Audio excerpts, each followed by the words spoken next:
A sada da vidimo šta se dešava kada se kondenzator veže u kolo sa neizmeničnim izvorom struje.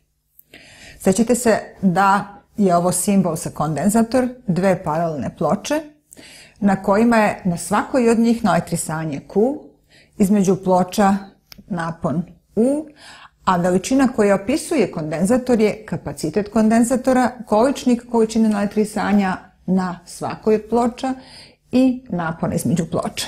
Jedinica farad ili kulon kroz volt.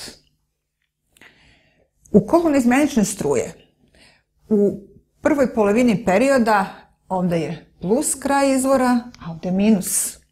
Šta se dešava?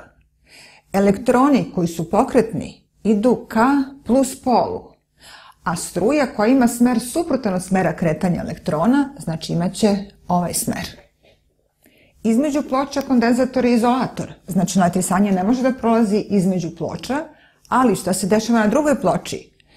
Gornji pol minus uslovljava da elektroni sad idu od minusa ka ovoj ploči, odnosno struja, suprotan smer, ovakav.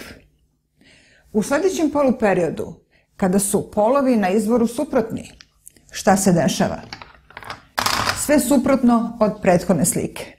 Dakle, kada je ovdje minus, sada će, pošto je ova bila plus ploča, znači elektroni da idu ka plus ploči, odnosno struja će imati ovaj smer. Ovdje sve suprotno, struja će biti suprotnog smera. Dakle, sami vidite da se u kolu neizmenične struje kondenzator stalno puni i prazni. Što je veća količina naelektrisanja na pločama, to je veći napon između ploča kondenzatora, trenutni napon.